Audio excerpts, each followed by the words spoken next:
નમસ્કાર વિદ્યાર્થી મિત્રો, આપણે ધોરણ 11 કોમર્સમાં વિષય વાણિજ્ય વ્યવસ્થા અને સંચાલન આપણે અભ્યાસ કરી રહ્યા છીએ. પ્રકરણ 5 ધંધાકીય વ્યવસ્થાના સ્વરૂપો 1.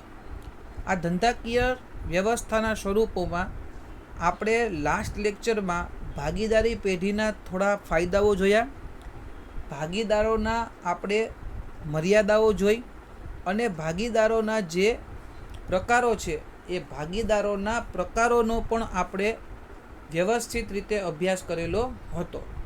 આજના લેક્ચરમાં બાળકો આપણે ભાગીદારી પેઢી જે હોય છે એ ભાગીદારી પેઢી કઈ રીતે હોય છે અને એના કેટલા પ્રકારો હોય છે તેનો આપણે અભ્યાસ કરવાનો છે. તો આપણે જોઈએ તો ભાગીદારી પેઢીના પ્રકારોમાં ભાગીદારી પેઢીમાં મુખ્યત્વે 3 પ્રકારો પડે છે. એ 3 પ્રકારો જે મહત્ત્વના છે એ ત્રણેય મુદ્દાઓ આપણે નજરની સામે રાખીએ છીએ.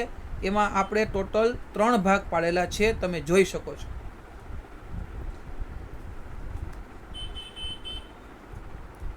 ભાગીદારી પેઢીનો પહેલો પ્રકાર છે મુદ્દત અનુસાર, ત્યાર પછી જવાબદારી અનુસાર અને ત્યાર પછી નોંધણી અનુસાર. મુદ્દત અનુસાર ભાગીદારોના 3 પ્રકાર પડે છે ભાગીદારી પેઢીના: ઐચ્છિક ભાગીદારી પેઢી, મુદ્દતી ભાગીદારી પેઢી અને નિશ્ચિત કાર્ય માટે ભાગીદારી પેઢી. ત્યાર પછી જવાબદારી અનુસાર ભાગીદારી પેઢીના 2 ભાગ પડે છે: મર્યાદિત જવાબદારીવાળી ભાગીદારી પેઢી અને ત્યાર પછી અમર્યાદિત જવાબદારીવાળી ભાગીદારી પેઢી. અને નોંધણી અનુસાર 2 ભાગ પડે છે: નોંધાયેલી ભાગીદારી પેઢી અને બિન નોંધાયેલી ભાગીદારી પેઢી. આ મુખ્ય પ્રકારો 3: મુદ્દત અનુસાર, જવાબદારી અનુસાર અને નોંધણી અનુસાર. તો ચાલો આજે આપણે શરૂ કરીએ ભાગીદારી પેઢીના પ્રકારો. મેં તમને અગાઉ પણ કહેલું છે કે ધોરણ 12 કોમર્સના એકાઉન્ટમાં આ દરેક વસ્તુઓ છે એ તમને ખૂબ કામ આવશે.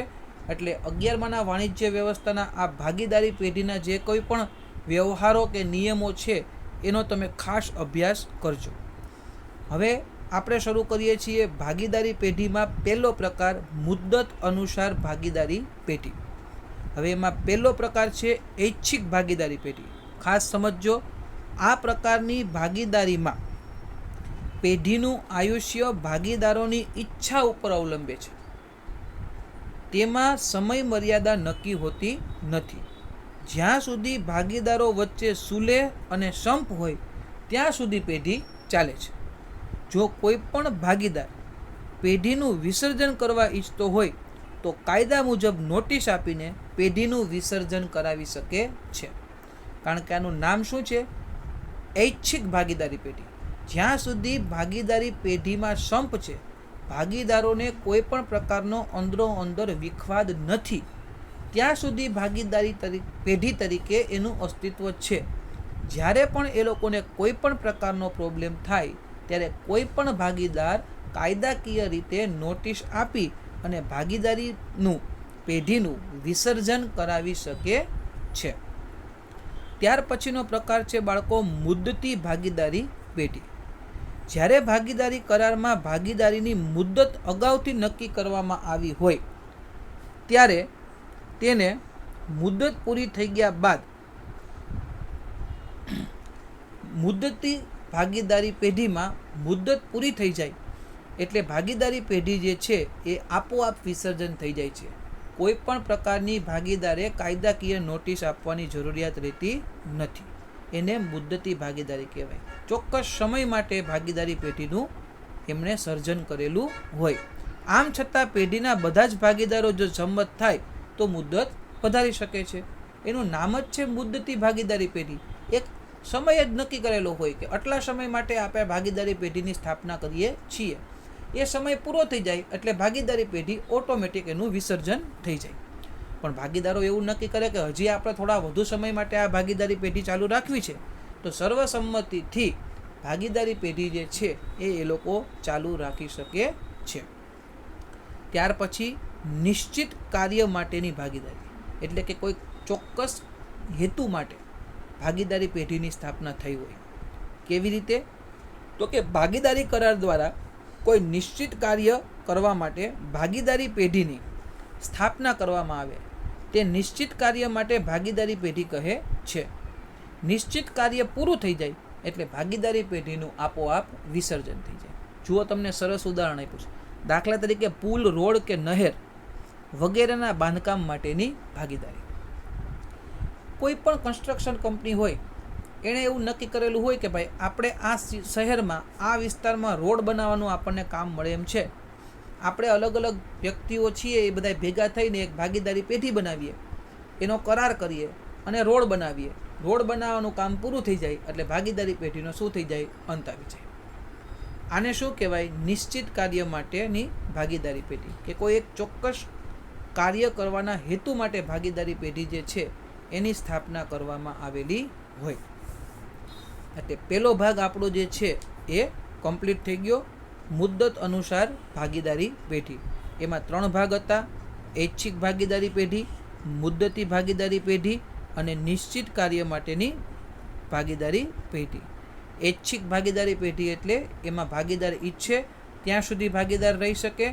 એની ઈચ્છા પૂર્ણ થઈ જાય અથવા તો એને કોઈ પણ પ્રકારનો ડિસ્પ્યુટ આવે તો એ ગમે ત્યારે નોટિસ ફટકારી કાયદેસરની અને એ વિસર્જન કરાવી શકે છે. ત્યાર પછી મુદ્દતી ભાગીદારી પેઢી જોયું કે જેમાં એક ચોક્કસ મુદ્દત માટે થઈને ભાગીદારી પેઢીની સ્થાપના થઈ હોય. મુદ્દત પૂરી થઈ જાય એટલે ભાગીદારીનો અંત આવે. નિશ્ચિત કાર્ય માટે એટલે કોઈ ચોક્કસ કાર્ય માટે થઈને જ ભાગીદારી પેઢીની સ્થાપના થઈ હોય તો એ કાર્ય પૂર્ણ થઈ જાય એટલે ભાગીદારી પેઢીનો શું આવી જાય છે? અંત આવી જાય છે. હવે બીજો જે પ્રકાર પડે છે એ જવાબદારી અનુસાર ભાગીદારી પેઢી. હવે જવાબદારીમાં પાછા કેટલા ભાગ પડે છે? 2. એમાં મર્યાદિત જવાબદારીવાળી ભાગીદારી પેઢી અને અમર્યાદિત જવાબદારીવાળી ભાગીદારી પેઢી. આ હું તમને મૌખિક રીતે જ સમજાવી દઉં છું, કારણ કે લક્ષણો, ફાયદા અને મર્યાદામાં આપણે આ વસ્તુ જોઈ ગયા છીએ. મર્યાદિત જવાબદારીવાળી ભાગીદારી પેઢી એટલે શું? કે દરેક ભાગીદારની જવાબદારી જે નક્કી કરેલી હોય એ મુજબ મર્યાદિત રહે છે. બરાબર? એમાં એક જ ભાગીદાર સિવાયના બાકીના ભાગીદારની જવાબદારી કેવી હોય? મર્યાદિત હોય છે. એને મર્યાદિત જવાબદારીવાળી ભાગીદારી પેઢી કહે છે. અમર્યાદિત જવાબદારીવાળી ભાગીદારી પેઢી એ આપણે જોઈ ગયા કે દરેક ભાગીદારની જવાબદારી છે એ કેવી હોય છે? અમર્યાદિત હોય છે. જો કંપનીનું દેવું વધી જાય અને કંપનીની મિલકતો વેચ્યા પછી પણ જો કંપની ઉપર દેવું વધે છે તો ભાગીદારોને પોતાની અંગત મિલકતો વેચીને પણ પેઢીનું દેવું ચૂકતે કરવું પડે છે. તો એને શું કહેવાય? તો કે અમર્યાદિત જવાબદારીવાળી ભાગીદારી પેઢી. ત્યાર પછી નોંધણી અનુસાર ત્રીજો ભાગ. હવે નોંધણી અનુસાર ભાગીદારી પેઢી છે એના 2 પ્રકાર પડે છે. એક તો નોંધાયેલી ભાગીદારી પેઢી અને બીજું બિન નોંધાયેલી ભાગીદારી પેઢી. હવે નોંધાયેલી ભાગીદારી પેઢી એટલે શું? તો કે કંપની રજિસ્ટર, જે નોંધણી રજિસ્ટ્રાર છે એની પાસે એની નોંધણી કરાવેલી હોય છે. બરાબર? એક વખત જોઈ જઈએ. જે ભાગીદારી પેઢીની નોંધણી પેઢીઓના રજિસ્ટ્રાર પાસે થયેલી હોય તેને નોંધાયેલી ભાગીદારી પેઢી કહે છે. ભાગીદારી પેઢીની નોંધણી કરાવી હોય તો પેઢીનું લેણું વસૂલ કરવા માટે ત્રાહિત પક્ષ સામે અદાલત દ્વારા કાર્યવાહી હાથ ધરી શકાય છે. જો એનું લેણું બાકી હોય તો એ કોર્ટમાં કેસ કરી શકે છે. ભાગીદારી પેઢીની નોંધણી કરાવવી ફરજિયાત નથી પરંતુ હિતાવહ છે. આ મુદ્દો જ્યારે આપણે ભાગીદારી પેઢી શરૂ કરી ત્યારે જ આપણે જોઈ ગયા હતા કે ભાગીદારી પેઢીની નોંધણી કરાવી એ જરૂરી નથી, ફરજિયાત નથી, પણ હિતાવહ છે. ત્યાર પછીનો બીજો પ્રકાર બિન નોંધાયેલી ભાગીદારી પેઢી. જે ભાગીદારી પેઢીની નોંધણી પેઢીઓને રજિસ્ટ્રાર પાસે કરાવવામાં ન આવી હોય તેને બિન નોંધાયેલી ભાગીદારી પેઢી કહે છે. આવી પેઢીઓ પોતાના લેણાની વસૂલાત અદાલત દ્વારા સરળતાથી કરી શકતી નથી, કારણ કે નોંધાયેલું ના હોય એટલે કાયદેસરની કાર્યવાહી કરવામાં મુશ્કેલી પડે. તો આ જે વસ્તુ છે એ આજના લેક્ચરમાં આપણે આ 3 વસ્તુ જોઈ. એક તો મુદ્દત અનુસાર, એક તો જવાબદારી અનુસાર અને એક તો નોંધણી અનુસાર. બરાબર? હવે ભાગીદારી પેઢીની નોંધણી છે એ કેવી રીતે થાય છે અને એમાં કઈ કઈ વસ્તુઓનો સમાવેશ થાય એનો પણ આપણે અભ્યાસ કરી લઈએ. 1932નો કંપની ધારો કાયદા, ભાગીદારી પેઢીનો કાયદો એ પ્રમાણે ભાગીદારી પેઢી નોંધણી કરાવી શકે છે. પેઢીની નોંધણી કરાવવી ફરજિયાત નથી, પરંતુ નોંધણી ન કરાવવાથી કેટલાક ગેરલાભ થાય છે. તેથી પેઢીની નોંધણી કરાવવામાં આવે છે. પેઢી જે રાજ્યમાં સ્થપાયેલી હોય તે રાજ્યના રજિસ્ટ્રાર એ રાજ્ય સરકારે નિમેલા નોંધણી અધિકારી હોય છે. નોંધણી કરાવવા માટે નિયત પત્રકમાં જરૂરી વિગતો ભરી બધા જ ભાગીદારો સહી કરે અને જરૂરી ફી સાથેનું પત્રક રજિસ્ટ્રારને મોકલી આપે છે. હવે એમાં કઈ કઈ વસ્તુઓ હોય છે એ તમે જોઈ લો. પેઢીનું નામ ને સરનામું, પેઢીની કેટલી શાખાઓ છે, બધા જ ભાગીદારોના નામ, સરનામા અને ટેલિફોન નંબર, કયો ભાગીદાર છે એ પેઢીમાં કઈ તારીખે આવ્યો, ભાગીદારો વચ્ચે નફા નુકસાનનું પ્રમાણ કે કોને કેટલો નફો મળશે, ભાગીદારોની મૂડી એટલે કે કોણે કેટલી મૂડી રોકી છે, પેઢીની મુદ્દત એટલે કે ભાગીદારી પેઢી જે છે એ મુદ્દત કેટલા સમય માટે છે. આ બધી જ વસ્તુ રજિસ્ટ્રાર સમક્ષ નોંધણી કરવામાં આવે અને નોંધણી રજિસ્ટ્રાર છે એ એનું સર્ટિફિકેટ ભાગીદારી પેઢીને આપે છે. બરાબર. અને પેઢીની નોંધણીથી થતા ફાયદાઓ, શું શું ફાયદાઓ છે આપણે અગાઉ જોઈ ગયા, તેમ છતાં ફરીથી એકવાર આપણે વાંચી જઈએ. પોતાના લેણા અંગે ત્રાહિત વ્યક્તિ સામે શું કરી શકે છે? દાવો માંડી શકે છે. પેઢીનો જો કોઈ ભાગીદાર બીજા ભાગીદાર કે પેઢી સામે શું કરી શકે છે? દાવો માંડી શકે છે. ભાગીદાર પોતાના અધિકારો અને હિસ્સા માટે અદાલત પાસે ન્યાય માગી શકે છે. આ દરેક વસ્તુ આપણે લક્ષણો અને ફાયદાઓમાં જોઈ ગયા. નિવૃત્ત થતો ભાગીદાર જાહેર જનતાને નોટિસ આપી પોતાની જવાબદારીમાંથી મુક્ત થઈ શકે છે. જો કોઈ ભાગીદાર નિવૃત્ત થાય તો એ છાપામાં આપી શકે કે હવે હું આ પેઢીમાંથી નિવૃત્ત થાઉં છું, એટલે મારી કોઈ પણ પ્રકારની જવાબદારી રહેતી નથી. પેઢીની નોંધણી કરાવવાથી જાહેર જનતાને પેઢીના અસ્તિત્વની જાણ થાય છે કે ભાઈ આ રાજ્યમાં આ જગ્યાએ આટલા ભાગીદારો સાથે નોંધાયેલી આ ભાગીદારી પેઢી જે આ પ્રકારનો વ્યવસાય કરે છે. ત્યાર પછી આપણે જે વસ્તુ જોઈ ગયા કે ભાગીદારી કરારનામું, એનો આપણે અભ્યાસ કરીએ તો ભાગીદાર એ કરારથી ઉદ્ભવતો સંબંધ છે. આ કરાર લેખિત અથવા તો મૌખિક પણ હોઈ શકે છે, પણ લેખિત હોય તે વધુ ઈચ્છનીય છે કારણ કે લખેલું વંચાય. લેખિત કરારથી ભાગીદારની શરતો સ્પષ્ટ થાય છે અને લેખિત કરારનામું એ ભાગીદારીનું શું છે? બંધારણ છે કે જે બંધારણમાં દરેક ભાગીદારના હક અને ફરજો છે એ નક્કી થાય છે. ભાગીદારી કરારનામું કાયદાના નિષ્ણાંતોની મદદથી તૈયાર કરવું જોઈએ. કોઈ ગમે તે વ્યક્તિ ગમે તે લખી નાખે એવું ચાલી શકે નહીં. હવે કરારનામામાં કઈ કઈ વસ્તુઓ છે એ તમે જોઈ લ્યો. એ પણ સેમ જ વસ્તુઓ હશે. પેઢીનું નામ અને સરનામું, ભાગીદારોના નામ, સરનામા અને ઉંમર અને એનો પ્રકાર અને એની ટેલિફોન નંબર, પેઢીનું ધ્યેય એટલે કે પેઢી કયા પ્રકારનો ધંધો કરવા માગે છે અને એનું ધ્યેય શું છે, પેઢી શરૂ ક્યારથી થઈ, એની મુદ્દત, ભાગીદારોને મૂડી અને એના ઉપર વ્યાજ આપવાનું હોય તો તેની વિગત કે કોણ કેટલી મૂડી લઈ આવશે અને એ મૂડી ઉપર કેટલું વ્યાજ ચૂકવવાનું. જો કોઈ પણ ચોખવટ ન હોય તો 6% લેખે વ્યાજ ચૂકવાય છે. ભાગીદાર છે એ ઉપાડ કરે પૈસાનો ધંધામાંથી તો કેટલો ઉપાડ આપવો અને એના ઉપર કેટલું વ્યાજ લેવું. ભાગીદારી પેઢીને આપેલી લોનના વ્યાજનો દર કે આપણને જો લોન આપેલી હોય તો એના ઉપર 6% લેખે વ્યાજ ચૂકવવામાં આવે છે. નફા નુકસાનની વહેંચણીનું પ્રમાણ એટલે કે નફો નુકસાન ભાગીદારો કેવી રીતે વેચશે, ભાગીદારો વચ્ચે કાર્યની વહેંચણી એટલે કે કોણ કયા પ્રકારનું કાર્ય કરશે, ભાગીદારોને મહેનતાણા, કમિશન કે અન્ય સવલતો અંગેની વિગત કે ભાગીદારને શું શું ફેસિલિટી મળશે, પેઢીના હિસાબી ચોપડાઓ રાખવાની જોગવાઈ, કયા બેંકમાં ખાતું ખોલવું અને લેવડ દેવડ કોણ કરશે, પાઘડીના મૂલ્યાંકનની રીત. પાઘડી છે એ ધંધાની અદૃશ્ય મિલકત છે એટલે એનું મૂલ્યાંકન કેવી રીતે કરવું એ તમે આગળ ડિટેલમાં ભણશો. મતભેદ કે ઝઘડા નિકાલ માટે લવાદની વ્યવસ્થા એટલે કે ઝઘડાઓ થાય તો એનું સોલ્યુશન કેવી રીતે કરવું. મહત્ત્વના દસ્તાવેજો પર સહી કરવાની સત્તા, કારણ કે કોઈ એક જ વ્યક્તિ બધાય વતી સહી કરતો હોય એવું પણ બની શકે, એટલે કોને સત્તા આપેલી છે એનો ઉલ્લેખ કરવો પડે.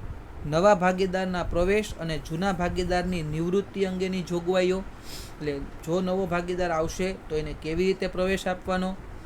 ભાગીદારના અધિકારો અને ફરજો, સગીર ભાગીદારને દાખલ કરવાની જોગવાઈઓ જે આપણે અગાઉ જોઈ ગયા. પેઢીના વિસર્જન વખતે હિસાબોની પતાવટની જોગવાઈ, એટલે કે જો કંપની બંધ થાય તો આપણે કેવી રીતે હિસાબ કરશું. આ દરેક મુદ્દાઓ જે છે એ ભાગીદારી પેઢીના કરારનામામાં હોય છે.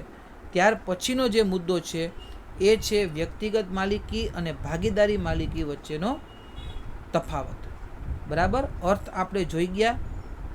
સભ્ય સંખ્યા તો કે વ્યક્તિગત માલિકીમાં એક જ વ્યક્તિ હોય, ભાગીદારી પેઢીમાં ઓછામાં ઓછા કેટલા?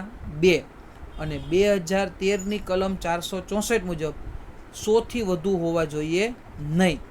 બરાબર, અને મહત્તમ મર્યાદા કેટલી હોય છે? 50. ત્યાર પછી મૂડી તો કે વ્યક્તિગત માલિકીમાં બધી જ મૂડી કોણ લઈ આવે છે? માલિક લઈ આવે છે.